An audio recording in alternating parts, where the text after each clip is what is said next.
Hi, this is Tommy, also known as TTao. Welcome to part 2 of my How to Reach Legend in Competitive series. I'm going to be covering builds and stat strategies for comp today. If you watch part 1, then the strategies I'll be sharing today will build upon those foundations. If you haven't yet, you can do so by clicking the link below. Today's video will cover 3 things. First, my 3 general categories / types of builds. Second, armor stats and in-depth analysis of cooldowns. Third, my recommendations for stat packages based on your type of build. First, my 3 categories / types of builds are neutral builds, ability builds, and super builds. Neutral based builds are all about giving you that edge in a gunfight.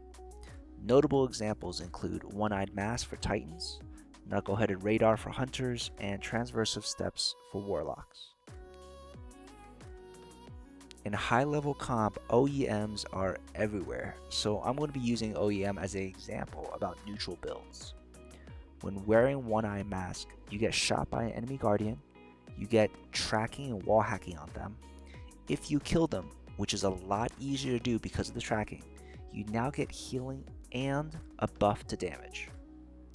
There's nothing special about what you need to do with neutral type builds. You put it on, you play, and it helps you in some way. Next is ability based builds, which is focused around a central mechanic of some kind. Whether it's shoulder charging on an insurmountable Skullfort build, dodging on a Wormhusk build, or the grenade ability on a Warlock ability build.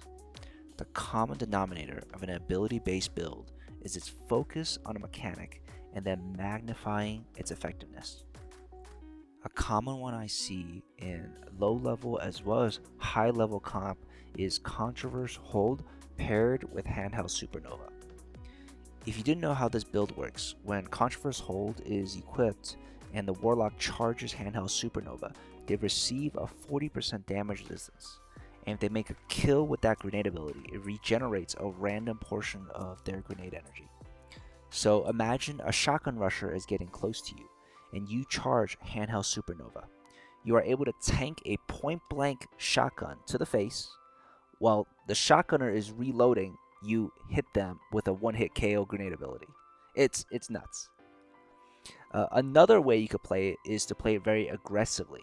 For example, equipping a burst glide so you can close a gap and then one-hit KOing enemies in a very generous 17.5 meter cone in front of you.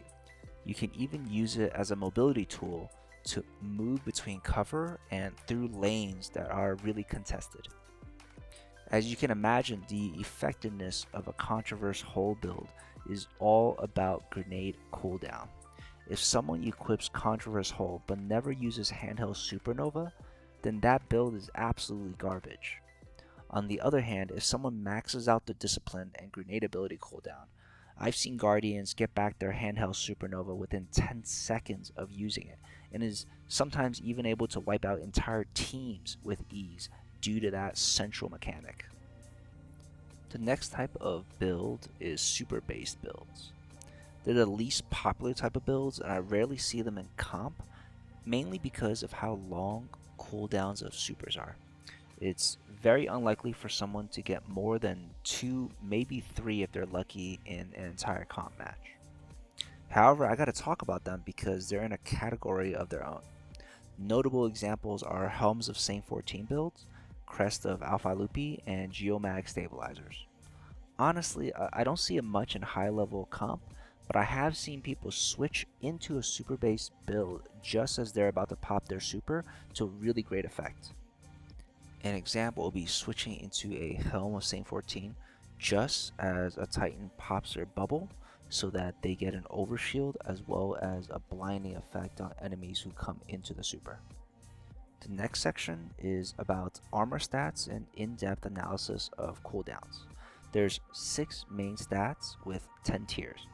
Whether your stat is at 51 or 59, it's still tier 5, and cooldowns only change as you hit those tiers. First up is mobility. Mobility affects your walking speed, jump height, and strafe speed. It does not affect your sprint speed and slide distance. So cooldown analysis is based on posts by Christic, It's Not Unusual _RK, and Chambalaya over in the Destiny 2 subreddits. The links are below. What's important for you to know is that mobility increases at a flat 4% across all tiers, so really it's player's pick. Next up is resilience, values by Mercules on Crucible Playbook, link below. What's important is that resilience tiers 1 through 6 adds 1 HP, while tiers 7, 8, 9 adds 2, and tier 10 adds 3. This doesn't mean that you need to get 10 resilience to get that plus 3 HP. In fact, there are only 4 resilience tiers that 99% of Guardians need to care about. Tier 1, you can survive 2 tap from Ace of Spades with its perk active. Tier 3, you can survive 4 crits from Precision Frame Scouts like Randy's Throwing Knife and Black Scorpion's 4SR. Tier 4, you can survive 2 crits, 2 bodies from 180 RPM hand cannons like Trust. Tier 5, survive 2 crits plus perk on Thorn, as well as 1 crit, 2 bodies on 110 RPM hand cannons like Duke. Important word here is survive. It does not mean you can tank more hits. It just means that most likely your enemy will need to work just a little harder to land those crits instead of landing body shots to hit their optimal time to kill. Magic numbers are really 1 and 5. Fallout Plays actually did a great video on the recovery stat. You'll see the image above as well as a link to his video below. What's important here is that there's a 43% total increase across the 10 tiers, with 26% coming from the last 4 tiers, and the difference between tier 8 and tier 10 is 14%. You're really either going for low recovery and getting your HP in a different way, or you're going T8 or T10. Next up is discipline. The biggest decrease in cooldown is at T4. I would avoid getting T3 since it's the lowest cooldown reduction across the board. So either you're going for T0, which you don't care about the stat at all, T2 to get some cooldown reduction, or T4. Between T0 and T4, you get a 35-second cooldown reduction. T5 to T10 is a 36-second cooldown reduction. Intellect. As you can see, T1 to T3 is the biggest reduction, then sharp diminishing returns. Except in certain circumstances, I would highly recommend to sticking under T7 for intellect. Last up is strength. It's in the same boat as discipline, either T0, T2, or T4. The last section is about my PvP recommendations. Specifically, what kind of builds and stat package should you look for? First, you should pick a playstyle.